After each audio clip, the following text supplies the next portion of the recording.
क्योंकि इससे पहले कई बार ऐसी घटनाएं हुई हैं, सरकार ने कानून भी बनाया है। ऐसे लोगों के खिलाफ लंबा जुर्माना और लंबी सज़ा का प्राविधान भी सदनों ने किया है। उसके बावजूद भी कहीं ना कहीं एक बड़ा रैकेट कोई लगा हुआ है। और अगर वास्तव में पेपर लीक हुआ है तो मैं तो ये कहता हूँ कि मेरी बात और उनकी बात सच्चाई से बातों से नहीं सच्चाई पकड़ी जा सकती है। सच्चाई जांच का विषय है। और अगर ये पेपर लीक हुआ है, जिस तरीके से छात्रों ने हमसे कंप्लेंट की है, हमने माननीय मुख्यमंत्री जी को चिट्ठी लिखी है, तो पेपर को दोबारा कराया जाए। यूपी पुलिस भर्ती परीक्षा के बाद लगातार पेपर लीक को लेकर सवाल खड़े हो रहे हैं। सोशल मीडिया से लेकर हर तरफ यूपी पुलिस भर्ती का पेपर लीक होने का दावा किया जा रहा है। छात्रों का आरोप है कि भर्ती का पेपर लीक हुआ, इसके बाद दोबारा एग्जाम करवाने की मांग की जा रही है। जगह जगह अभ्यर्थी इस मामले पर प्रशासन के खिलाफ नारेबाजी करते हुए प्रदर्शन कर रहे हैं। वहीं प्रशासन ने एक इंटरनल कमेटी बनाकर जांच शुरू कर दी। इस मामले पर अब राजनीति भी तेज हो गई है। समाजवादी पार्टी के विधायक अब सीधा सीएम योगी आदित्यनाथ से सवाल कर रहे हैं। सपा विधायकों ने सीएम योगी आदित्यनाथ को इस मामले पर एक चिट्ठी लिखी।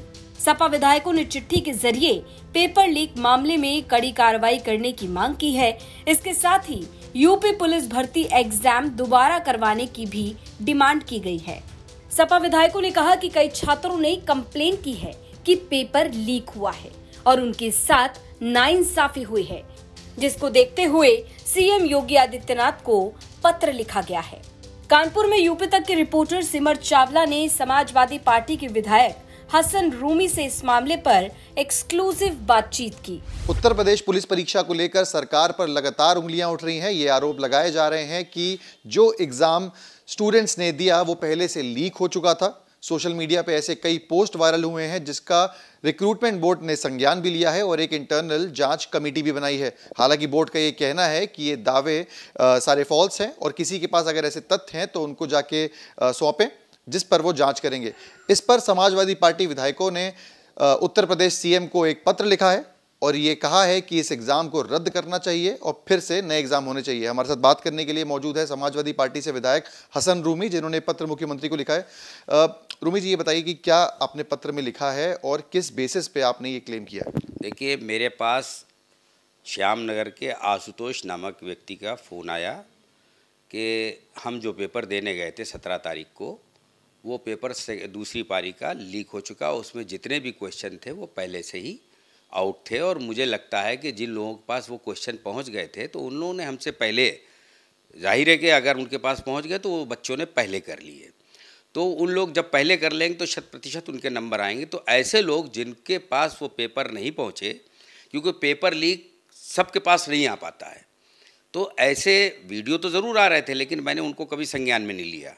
और मैंने उस बच्चे की बात को सुना और उसको सुनने के बाद जब मैंने उसकी बात देखी और समझी तो मुझे लगा कि माननीय मुख्यमंत्री जी जो ईमानदार छवि के हैं और उनकी ईमानदार छवि धरातल पर कहाँ से ब्रेक हो रही है, कौन उसमें गलत काम कर रहा है।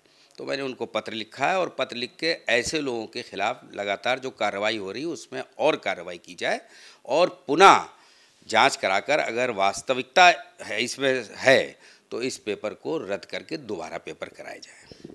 इतने कई जो क्लेम किए जा रहे हैं, इस पे डीजी रिक्रूटमेंट का कहना है कि इस तरीके का पेपर कोई वायरल नहीं हुआ। जो पेपर वीडियो पे अपलोड हुए हैं वो एग्जाम के होने के बाद हुए हैं। ऐसे कई पेपर्स होते हैं जो स्टूडेंट्स को घर ले जाने दिए जाते हैं। इस तरीके की कई बातें सामने आ रही हैं। अपने बचाव में जो बोर्ड ने इस चीज़ों को रखा है और साक्ष्य भी मांगे हैं, क्या कहेंगे? देखिए, जो इसके जिम्मेदार लोग हैं, जो इसके स्टेक होल्डर हैं, वो अपने बचाव में कोई बात कर रहे हों, लेकिन सरकार अगर ईमानदार छवि से इन लोगों की जांच कराएगी और अगर वास्तव में पेपर लीक हुआ है तो मैं तो ये कहता हूँ कि मेरी बात और उनकी बात सच्चाई से बातों से नहीं सच्चाई पकड़ी जा सकती है। सच्चाई जांच का विषय है। और अगर ये पेपर लीक हुआ है, जिस तरीके से छात्रों ने हमसे कंप्लेंट की है, हमने माननीय मुख्यमंत्री जी को चिट्ठी लिखी है, तो पेपर को दोबारा कराया जाए और नहीं तो जो सच्चाई है वो सच्चाई सामने आएगी।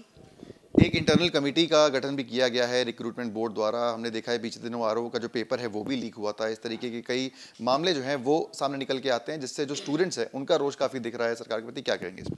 देखिए, क्योंकि इससे पहले कई बार ऐसी घटनाएं हुई हैं, सरकार ने कानून भी बनाया है। ऐसे लोगों के खिलाफ लंबा जुर्माना और लंबी सज़ा का प्राविधान भी सदनों ने किया है।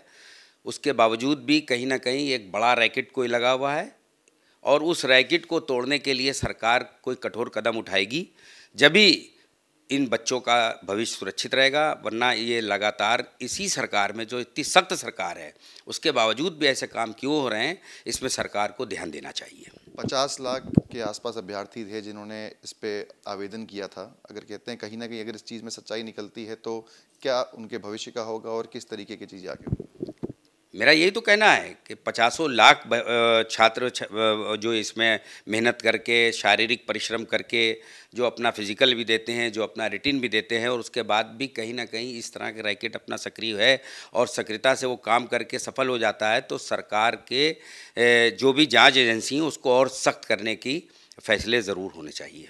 बहुत बहुत धन्यवाद से बात करने के लिए। सपा विधायक हसन रूमी, जिनका कहना है कि अगर इस तरीके की चीज़ें सामने आई हैं तो सरकार को उस पर सख्त एक्शन लेना चाहिए, ताकि जो लाखों अभ्यर्थी एग्जाम देने आए थे, आंखों में सपने लिए, उनके साथ न्याय होने पाए।